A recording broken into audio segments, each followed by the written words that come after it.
আল্লাহ আমাকে অনেক সম্পদ দিয়েছেন,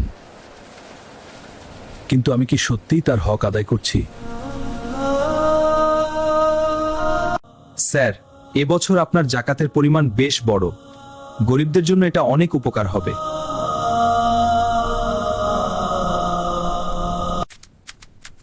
এত টাকা দিয়ে দিলে ব্যবসা ছোট হয়ে যাবে, পরে দেখা যাবে।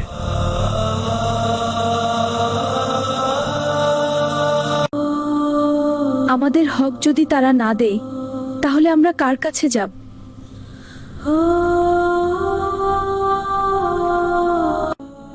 এই সম্পদ আমার পরিশ্রমের, কেন আমি ভাগ করব?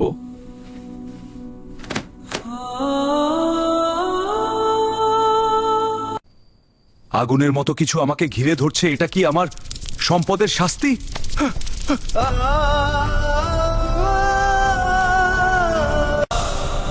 যে সম্পদে জাকাত দেওয়া হয় না, তা কিয়ামতের দিন আগুন হয়ে ফিরে আসে।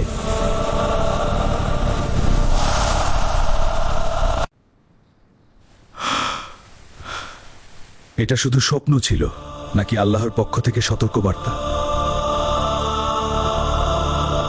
স্যার, আজ অদ্ভুতভাবে কোনো বিক্রি হচ্ছে না।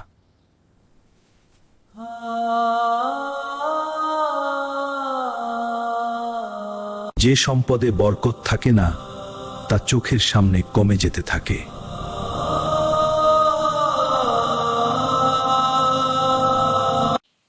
জাকাত শুধু দান নয়, এটা আল্লাহর ফরজ করা অধিকার।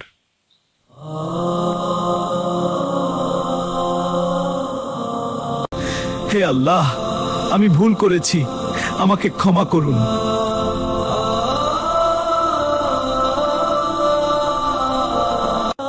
আজই সব হিসাব করে গরিবদের হক পৌঁছে দাও। জি রহমান সাহেব, হিসাব করে নিচ্ছি। খুব ভালো, দেরি করা যাবে না, এখনই শেষ করছি। আলহামদুলিল্লাহ।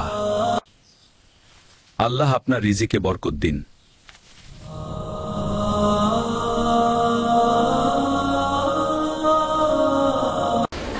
বরকত এমন এক রহমত, যা শুধু টাকা নয়, শান্তিও ফিরিয়ে আনে।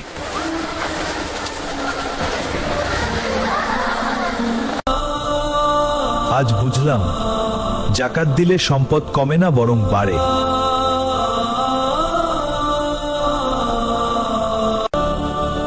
একটি শিশুর হাসি আজ আমার সবচেয়ে বড় লাভ।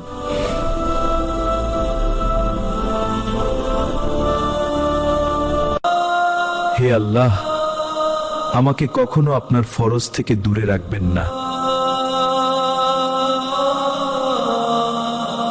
মনে রাখো, জাকাত না দিলে সম্পদ আগুন হয়ে ফিরতে পারে, কিন্তু জাকাত দিলে সেই সম্পদই তোমার জান্নাতের আলো হতে পারে।